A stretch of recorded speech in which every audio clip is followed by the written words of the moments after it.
Hello scholars, welcome back to the Kemet Maasai Academy. We are continuing our motivational videos for students, and I'm reading from the Students Master Plan, Hardcore Rules for a Lifetime of Success. The topic that I'm looking at right now is don't throw away your laurels. They say you shouldn't rest on your laurels, but what should you do with them then? Certainly not throw them away. Laurels, or in other terms, symbols of past accomplishments, are very important. They give you the satisfaction of knowing that you have achieved something worthy of recognition. They remind you that you are a winner. They motivate you and they motivate others. In classical times, crowns woven from bay leaves were awarded to winners in athletics and other competitions as a symbol of their victory. The term "don't rest on your laurels" means don't be so complacent with your past achievements that you neglect to achieve anything further. The trouble with some people is that laurels tend to make them cocky, overconfident, self-righteous, and obnoxious. We all know that child in primary school who won everything that there was to be won, aced every test, took home every trophy and blue ribbon and whatnot, as if nobody else wanted any. We all secretly wished that that child would for once rest on his laurels and give everybody else a chance to get their crown of bay leaves. Jeez.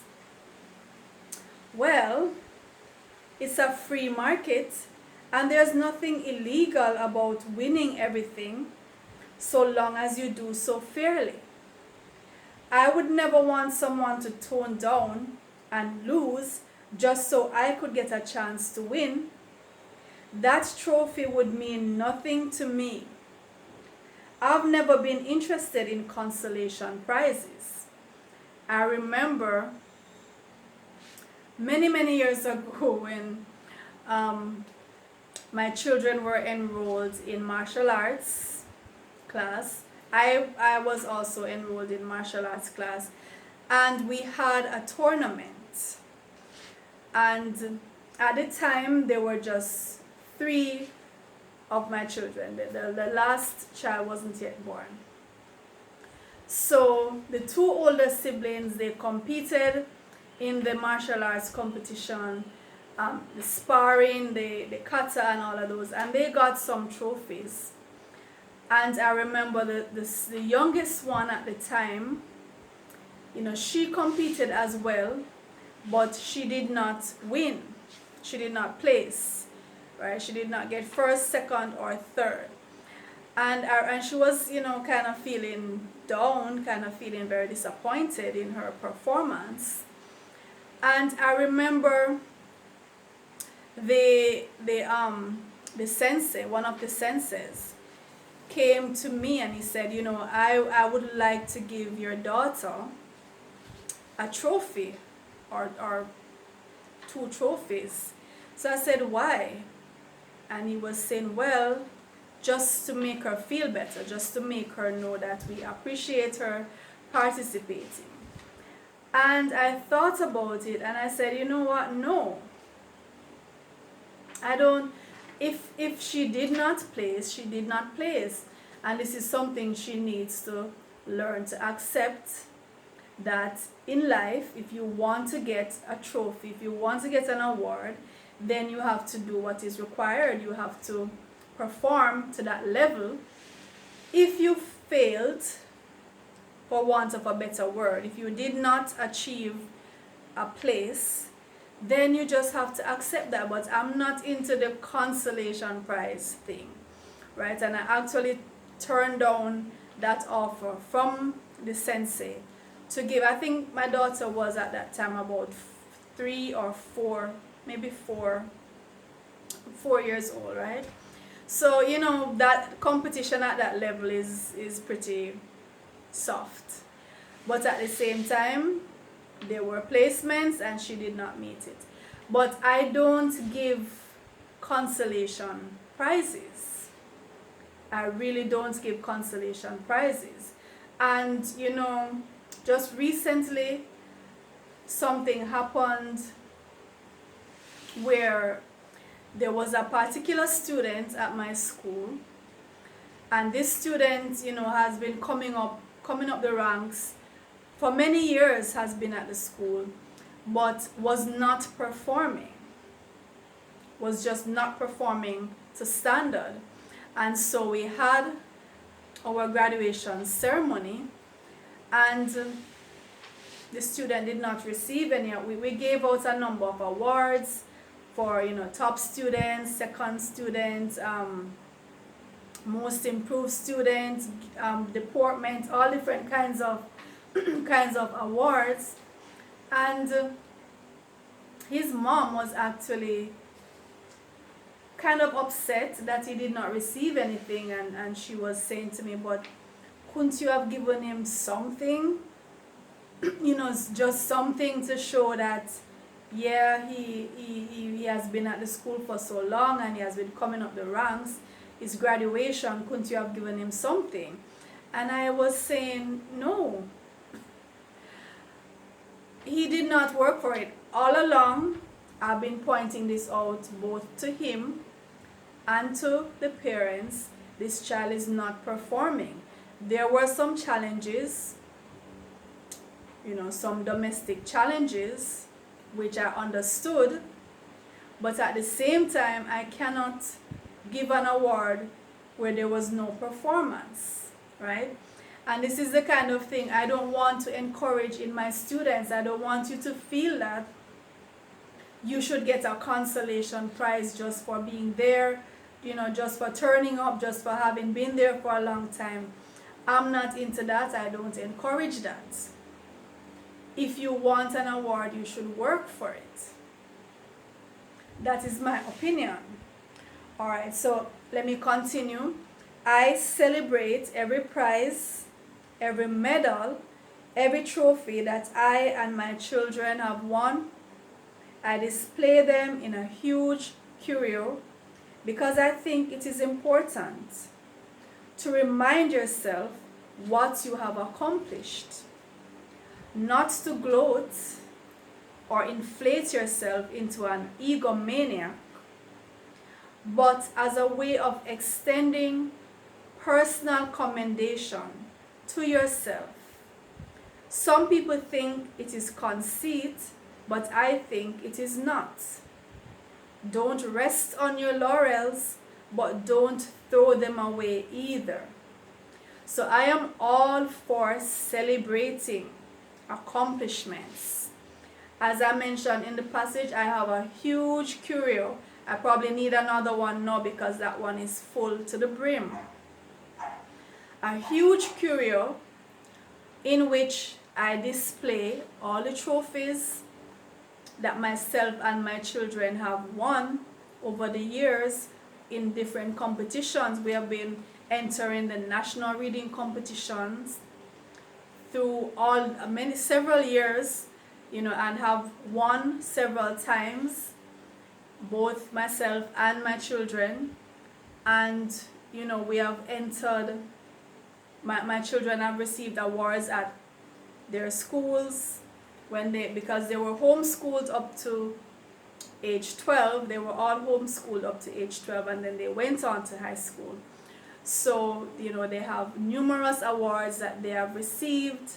I have received awards, the Marcus Garvey Award, for example, from the UNIA, the Outstanding Educator Award from the University of Chicago, and several other awards.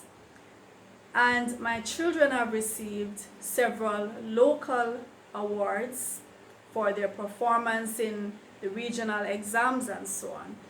And I am very proud of this, and I think that when you accomplish things, you should feel proud about it and display it.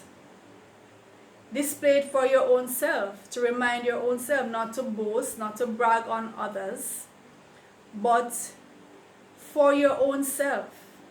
You're not going to rest on that, but you're going to keep it as a reminder of where you're coming from, what you have achieved.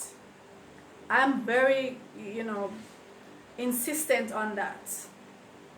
And if you have done well and someone gives you a compliment to say, well done, accept the compliment gracefully. Accept it. Don't be shy and don't be, oh, it's nothing. Oh, yeah. No. You worked for it. You put out the effort. You achieved it. Accept your commendations. Don't let it get to your head. Don't let it get to your head, but accept it. You did well. And I believe you should put up your certificates, whatever you achieve, put up your accomplishments, put up your diplomas, put up your degrees, frame them and have them up. I firmly believe in that. And if other persons inspire you, I've always said this, if other persons inspire and motivate you, cut out their story too and frame it and put it up as well. So it's not just about boosting yourself. Anything that inspires and motivates you, put it up on the wall, frame it, or put it in your scrapbook that you're going to go and every now and then you go and you leaf through and you remind yourself, keep yourself in that frame of mind of accomplishment. Don't throw away your laurels. Don't let anybody tell you, oh, you're a show off, or okay, that was years ago, you're still digging those up. Yes, I'm still digging them up. I'm still digging it up. I worked for it. I worked for it.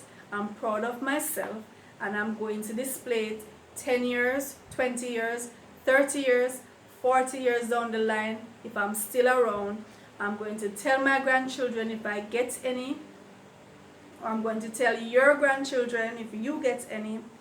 I'm going to tell anybody who wants to hear, because it's all about motivating each other, letting each other know what is possible.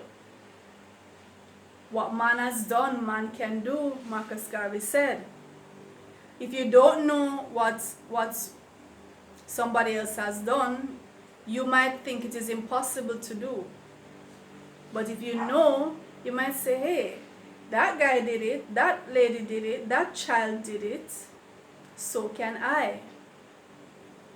And that's what these videos are all about, motivation.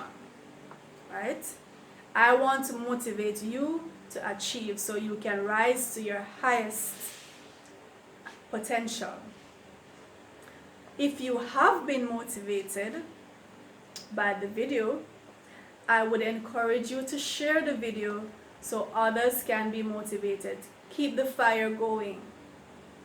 Keep the flame going. Don't hoard it to yourself. Spread it. Okay? So others can benefit. Please subscribe to the Kemet Maasai Academy, and remember, we have not just the student motivation videos. We have tons and tons of mathematics videos from grade 4 to grade 11. This is something that you should take advantage of. All the topics from grade 4 to grade 11 mathematics. So share those videos with your classmates, your friends, your siblings, your cousins, your neighbors. Anyone who you think could benefit from watching these mathematics videos, anyone who you know is struggling in mathematics, and there are so many of those. We want to break down the fear of mathematics. We want to dissipate the fear. So I'm encouraging you to watch and to share these videos. And take care of yourselves. I'll see you in the next video.